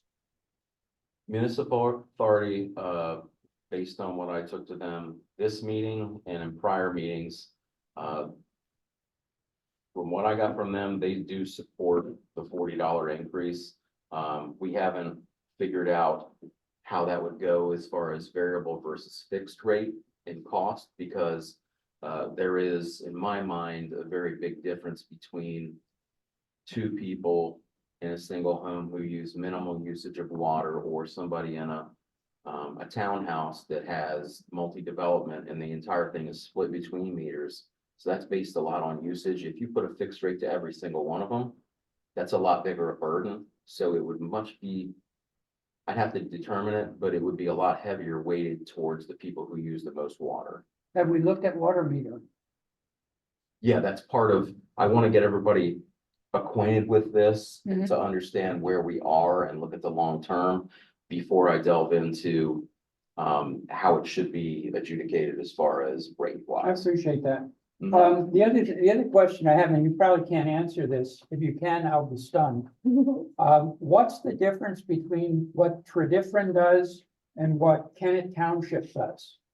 Tredyffrin, they're paying about $60 a quarter, and Kennett is almost $550 a quarter. And That that Kennett, staggers me that there's that Kennett big a is difference. split. There's 3 Kennets in here. All right, well, I'm looking at the one on the far right, that's all. What's the difference between the line on the far left and the line on the far right? It depends if you're with a public water company or not. Oh, And. If the high end is public water Oh. with Aqua. being- Oh, Right. okay. It's the plants that privatized, is essentially what you're saying, correct? Yeah, they have their own for certain developments, and the others will be a lot higher. So it's basically Aqua or one of the other outfits. Everything at the high end of this is places that have. I mean, you see that flat line where it's $402.28. Yeah. Willistown, right after them, Cowan, all of those are Aqua. In West Town. They're all at $402. And I think, Okay. I think what John's also asking is how does the Tredyffrins of the world keep the rates so low as they do? Yeah. If I may be so bold Oh, to get into your mind. I don't, Yeah. I don't have the answer to either of those questions. Yeah, I That mean, is I a real- personally think Tredyffrin is so commercialized over there, that helps tremendously. It's all new. Yeah, Are they metering the business, do you think? it's tough to say. Interesting concept. Well, no, I don't even, I think a lot of them are. Yeah. I know West Goshen meters some businesses. Derek, Dave, and That's a friend in the audience, can this be looked into more by the municipal authority? And maybe somebody can figure out why these rates are low and high and all over the place. We actually have been working on that. We're awaiting some feedback from the manager of our operator, so Big Fish. Scott Toller is looking into it to give us some more kind of level set where we are. We're looking more at not just why other people are cheaper. It's really with a place that operates with what we have, the way we are, and who has our same amount of people and what it looks like. What are the things around nationally that look similar to that, and what are their rates? I think, Are our costs in line? Is what we're trying to find out. I think Peter asked a key question too, that might be tough to get to the bottom of, but we could, is that what kind of shape are their plants in? Because, yeah, there are a few places around here, it could be low. Today, but it could be 150 to bar after everything flows. After the capital improvements, yeah. And we- Most townships' capital improvement plan was no capital improvement plan. Yeah. Which, yeah, as soon as you get that bad, you're gonna sell it, and then you get rid of it, you don't have to worry about it. Then you're But your right. residents suffer because you have no control over customer service, you've got no control over costs. Yep. It's a scary situation. Well, it can go from 50 to 400. Yeah. Within a certain amount of years, it could easily. I mean, I'm talking about if it gets sold, Yes. automatically it's gonna go and Yeah. get fixed and they're Yeah. not charged. Yeah, And- and And what's And your every- plan, what would be your best case plan to get us, keep ahead of things, and keep it fixed without explosions like that? Other than Maybe you can't call we could have increases in the future, even if we would raise it an average of $40 a quarter. I'm not gonna lie about that. We know that that's a possibility because we see catastrophes happen all the time. Yeah. This scenario that I've laid out is there are no catastrophes.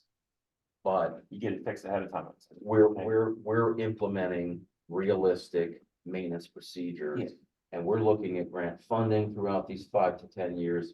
We're looking at possible financing for a 10 to 20-year period where we can get locked in and say, you know what, we need to redo this entire infrastructure pipe-wise. How much is it gonna cost? Can we get a 2% loan for that and then level set people's rates? Because when the debt drops off, we've got a shot at really getting this in seriously good shape. All right, let me say this.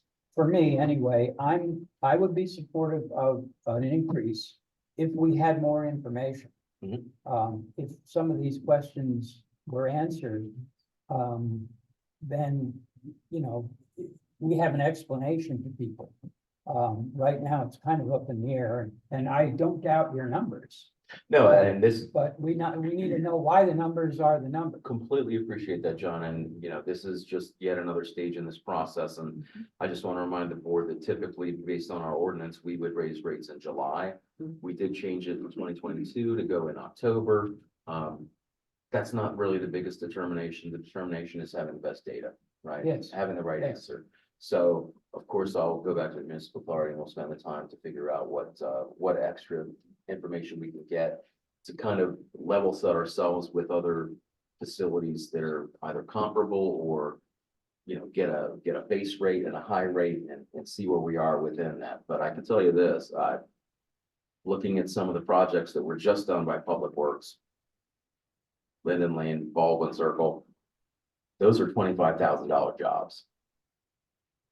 And the Public Works did them. Now, the great thing is that gets recharged, which comes back to our general fund. And I know you think that we're passing it around, but otherwise it just goes out to Horn, or it goes out to another, you know, Duraco, it goes out to somebody else. And we're doing it, I guarantee you, 50%, 40% cheaper. Yes, but as devil's advocate, those guys are spending time on the sewer, not doing everything else. Exactly right. Correct. But yes, it's still, I'd rather save money, yeah, in the long term. I have a couple things, Madam Chair. Okay, before you, I don't want, Cody, Barbara, do you have anything at this point? Because it's hard when you're on Zoom, you sometimes have a hard time chiming in. Thank you. I appreciate that. No, I think that's, I think the information, the data is good. I would be in favor of some kind of tiered response in terms of not going the full 40 in 2025, but maybe 20 and then another 20 or something like that. Okay, thank you. Well, Cody, you I'm had a- curious, can yeah. I respond to that? Sure. So Barbara, what does Hershey Mills usually do? When do you guys see rate increases? So I think we're on on public sewer in Yardley. Some of the villages are on Hershey Mill, and I don't know what they do, but I believe Yardley, where we live, is on public sewer. Your sewer, or East Goshen sewer. No, I don't think any of, part of the agreement was that it's all private, so all of Hershey Mill villages should be on their own fields, which are the spray irrigation fields that run along Green Hill. So I'm very curious. I'll ask about that, but I'm pretty sure it's not everybody. Is what I was Okay. made, but I'll I'd be- double check and I'll get back to you. Yeah, that'd be great. I'd be very interested, just like the HOA increases over there, you know, what kind of increases do you guys see on a regular basis that either keeps up with inflation or whatever the costs are for their operators and things like that, because they are 100% private operators, I'm sure, than as opposed to That would be a interesting to hybrid. know. Barbara, you're our spy in Hershey Mill. Hey, I'll find out. We had a big Thank- increase this year. Oh, really? Huh? Is yours a But fixed our rate village or was the variable lowest rate? HOA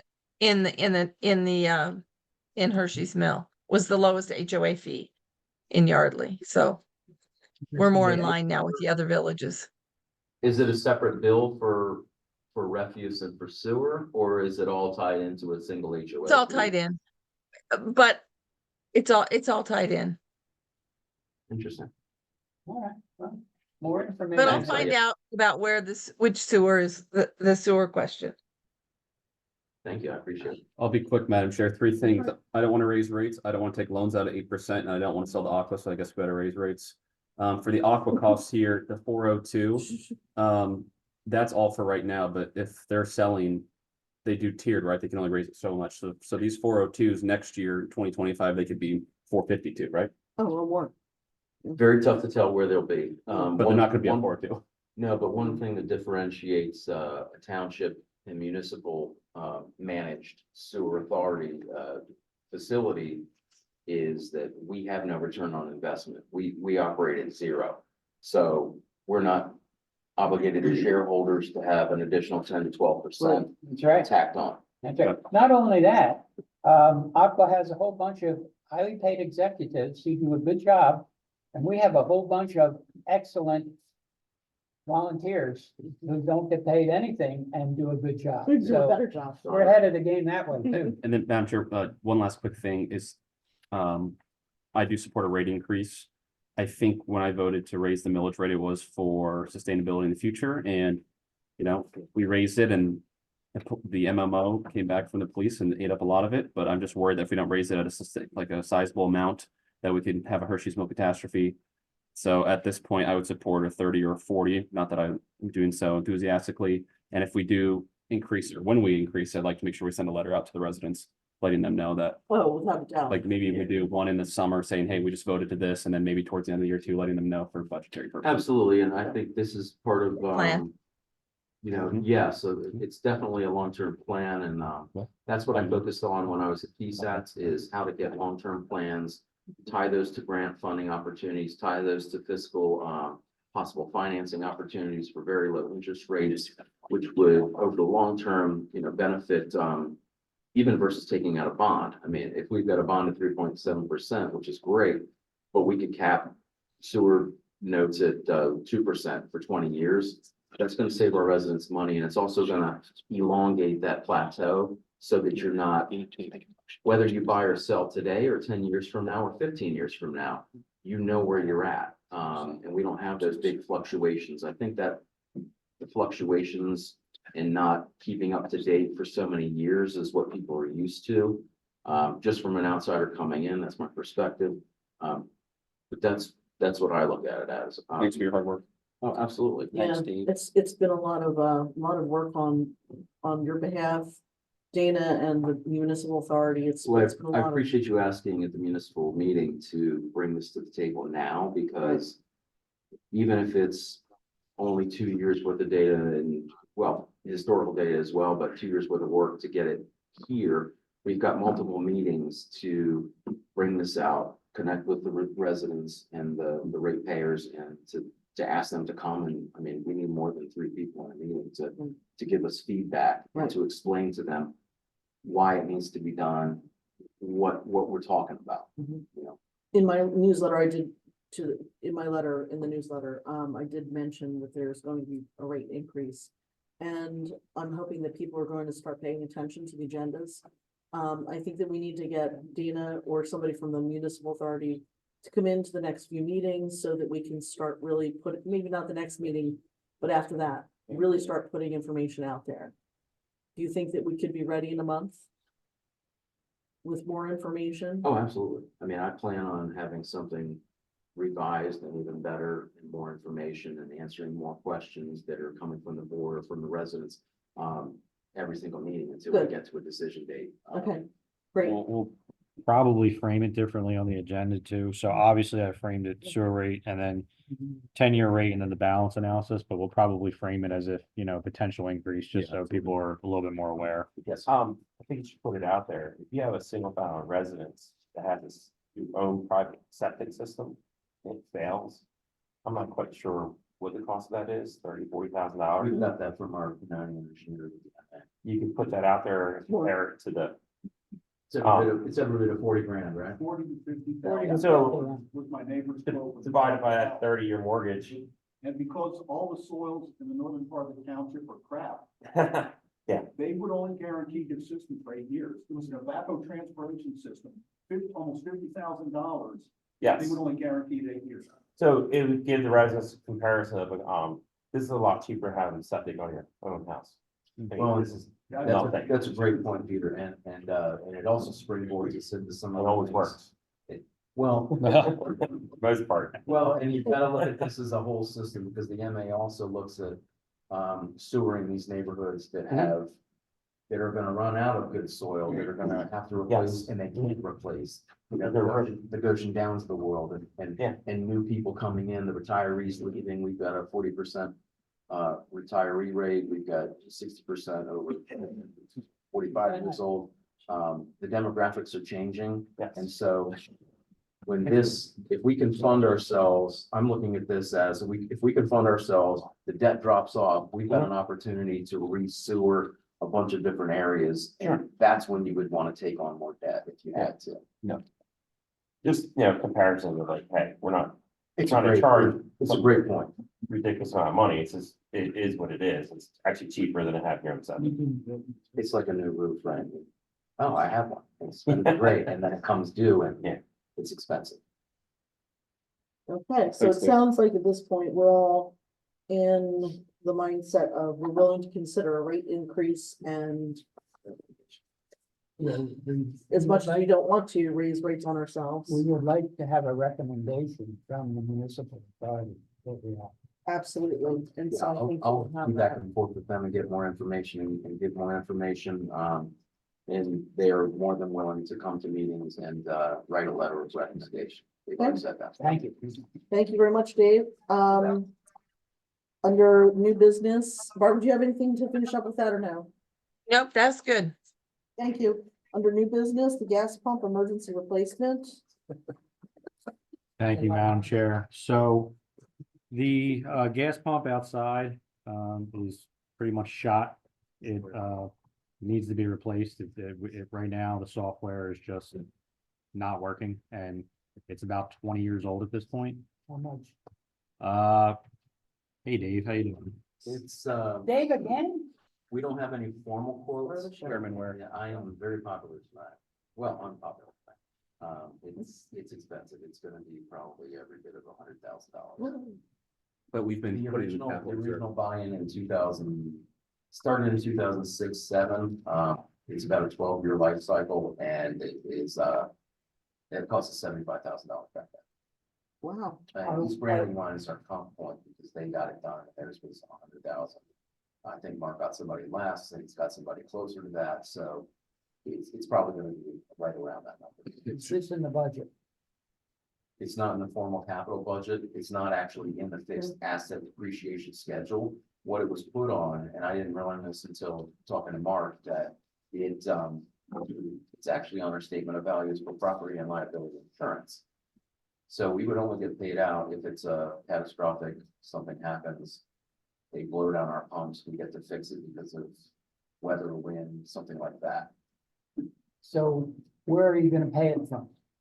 This would, 100,000. I would recommend, because it fills all of our trucks, it fills all of our fleet, and also we allow all the rescue and EMS and fire to do it, and then we recharge them. I would recommend putting it on a 12-year schedule, pay the money up front, up to $100,000, and then, basically recharge, just put it on a capital improvement plan where every $8,333 every year for the next 12 years. Where will the money come from? Is this Capital something, reserve. capital reserve? So it would be an additional 8,000, but I will look at the capital reserve schedule and see what is on there that should drop off, because I did talk to Mally, the auditors, about that. There was a lot of things that were done past years that needs to get cleaned up with the auditors, so. Yes, I'll take care of all that. Dave, is it something that can come out of, it kind of is infrastructure. It's a little bit of a stretch. Is it something that can come out of infrastructure? It could come out of infrastructure, but Part of it. based on the way that we wrote the resolution when we built the infrastructure fund, you would have to make an amendment or some kind of a particular resolution to, I would say, send those funds that way. I'll defer to Derek, he's more. We're not at the point where we're voting on this. We don't know. Right? No. You're looking for money, you figure it's gonna come out of capital But, reserve. and but we get do that. want to know if we should move forward, and we'll figure out the funds, because Well- we do need to get this started. Do we have a choice? Yeah, I was actually gonna say, I disagree with a little bit about not voting because we need to vote at least to go forward with it because to answer John's question, I don't think so. Right now, we're kind of open-ended over there. We have no software to run that system. We have no reports coming out of it. We We have no have reports Ocean coming. Fire and everybody taking pictures of the before and after Yeah. meter. I see. Madam Chair, I'd like to make a It's motion. an that- open, No, it's an open. let's hold up right now. He wants a motion, we're not giving it to him. I can make a motion. We don't have a number. I was gonna make an authorization up to $100,000. Oh, no. I'm gonna make the motion anyway. You can vote against it if you want. Madam Chair, I move that we make a motion to authorize the purchase for a new emergency fuel management system up to the amount of $100,000, because if we don't, we're losing money, so. Okay, is there a second? I'll second.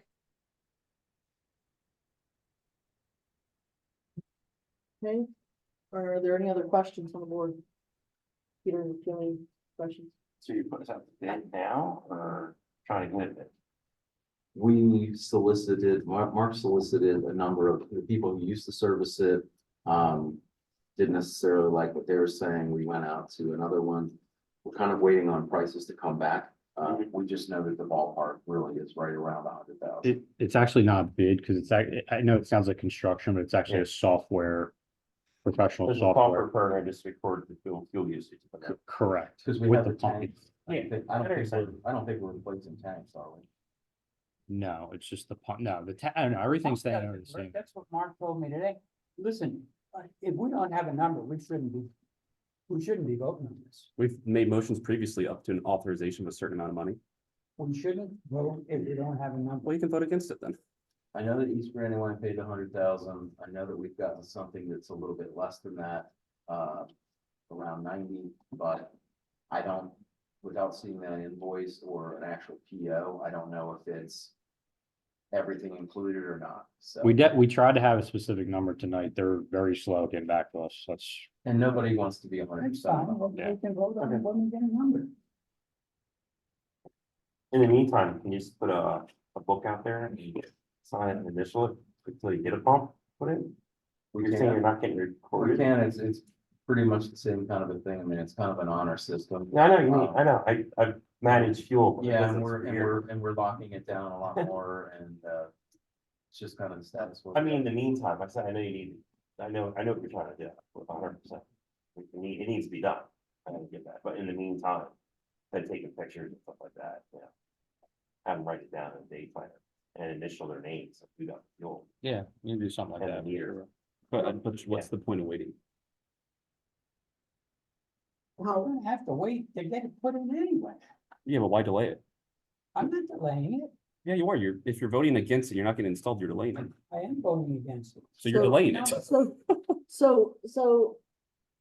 all right, so in the meantime, Derek, do you know how long it takes to get this all done? I guess that's a good question, because I didn't get that from Mark yet. I mean, yeah, we're not, so. If you authorize it tonight, it's not getting installed next week. This is basically in order to get it authorized to get it done, and for all I know, talking to Mark a little bit. It could not be installed until after the next meeting, but I don't really want to get started with a vendor. Because there's a lag time, so a vendor's not gonna put us on the schedule if we're not authorized to go forward. If I that mean, makes to sense. speak really, I want you guys all to feel comfortable and be on board with it. You're the one approving the authorization to spend the money. So right, so. If we don't authorize to spend the money tonight. We find out in another week and a half that it's gonna be $102,000. And we approve it at the next meeting, it's not slowing anything down. Well, again, it's slowing things down, but it's just until next meet. So when we meet again on May 7th, that's 3 weeks from now. So we're not gonna get a vendor to go ahead until we get authorization from the board. So if we get a vendor to come back this Friday and say, it's $99,000. If we don't have authorization from the board, we'll get it May 7th. Okay, If we had authorization tonight, then we would give them the go ahead this Friday. So I'm not gonna sit here and say it's not gonna slow it down, but I agree with Dave to a certain extent too. I don't wanna make the board feel uncomfortable about this purchase, but at some point it needs to be done as quickly as possible. I understand I like having sheets of paper in front of me that say an exact amount too. In this case, we tried very hard. Not only the exact amount, the actual vendor. We don't even have vendors' names on it. So we're not approving the vendor. Okay, are there any questions here in the room? Or on the Zoom platform? Barbara, do you have any questions? No, I have no questions. Okay. Those in favor of this motion, Aye. Aye. those against? No. No. Peter? No? No. All right, so the motion does not pass and we'll just approve it when we get the specific numbers. I'll put it back on for May 7th. Thank you. No, thanks. Mhm. All right, so moving on to Milltown Dam project, that doesn't mean it's not gonna get done. It doesn't mean that we're not dispensing fuel. It just means that it's gonna be a little inconvenient for the next week or 3 weeks, so. Milltown Dam project, any updates on that? So Milltown Dam project is getting close to the end, as far as the actual dam itself. That's great. But we did, as the board authorized last meeting, start the process of getting that path in there to enhance the area. Looking at the vegetation and things of that nature that were, suggested by Public Works and doing that in-house. So we're kind of dovetailing right into that and keeping that going. I told Cody that I'm a little behind. I have to get a letter out this week to the residents there, kind of informing them about the new enhancements after the dam project, but I don't know, Dave, I would say within the next few weeks, we should be close. I mean, there was a period of wet weather that kind of threw it off a little bit as far as the end of April. So it's going to go into May, but we're not too far away from the original schedule. Okay. I went down there with Mark Miller today, and it looks great. The water is flowing, there aren't stagnant pools or anything like that. So this year, we shouldn't have a lot of trouble with the mosquitoes. They're gonna put the bat boxes in there to handle them. Yeah, Um, I would. There is some mud visible, but not nearly as much as I thought would be. It's, the vegetation is already growing in, so it looks really Yeah. good. And they had the huge crane down there putting the Mm. concrete blocks in Oh, and good. everything. Okay. I think it's going to dry out a lot over the next coming years. It's just going to take a little while, but Yeah, if you get notice from the air to fly away, sometimes these kind of go ships of the night where they don't get into finance. That's fast enough, good. so. We're gonna get a paving off that bond. Okay, are there any other matters, John? I just wanted to ask my colleague, Mr. Bright, how are we doing, on WeGo? WeGo's good. Regards from a budget perspective, they were under budget by I think 1.9% as of our last meeting. Great. Otherwise, everything's good over there. How about the consultant? Yeah, Derek's advised that we discussed that. yeah, And I'm sorry, but exact from a legal personnel perspective. Well, everybody. I would love to have that conversation with you, in exec. That's, and I would love to have it too. I'm just Okay. saying, I haven't let the moving cat out of the forward. bag or Moving- anything. no. Everybody knows. No. Is there any other matter from anybody? Barbara, anything? I have a quick question. Are they bound by the same bidding rules that, Vision Fire is not, or EMS is not, the township is? Hmm, You know, for like cars, you name it, everything. so 'Cause I talked to a Mark fleet said yes. manager, I had a meeting with the fleet manager about rentals, releasing stuff for fleets as opposed to buying cars. as far as I know, is they have to go out to bid exactly like we do as a second class township. Yeah. That's correct. okay. Any public comments? Anything in the Zoom room? No one? There was a comment earlier in the Zoom room. Oh, yes. So we did. So the gentleman was John Shaneline. And the person that could not speak, I said it was Ann, but he wrote John at the end. And he said, thank you, we agree, and this is regarding the Highland Avenue situation. He did say, we agreed to the plan to ask us, meaning the neighbors, because we disagree with more speed bumps. Oh, John okay. Phelan. That's interesting. Okay, So, thank you for that. Are there any liaison reports? I'd love to see everyone at Conservative for East Goshen Beautiful Day at 8 a.m. The Township Building at 9:30. Michelle's gonna be planting a tree over at Climbers Woods. I'm gonna be planting a tree and making a proclamation. Please come and celebrate Arbor Day with us. This is our third annual Arbor Day celebration. And this is a requirement to maintain the city status. My liaison report was Dave, so I didn't have to say anything at all, so thanks for that. Anybody else? Anybody? Correspondence or reports of interest? Then Cody, you've got 1 minute here. How are you? Madam Chair, I'd like to make everyone know that Phillies won 5-0. I'd like to make a motion to adjourn. Second, third motion, there we go. All in favor? Aye. Thanks for coming, Barbara. Hey, Barbara. See you next Hey, time. Barbara. What's the score? It was 5-0. 5-0.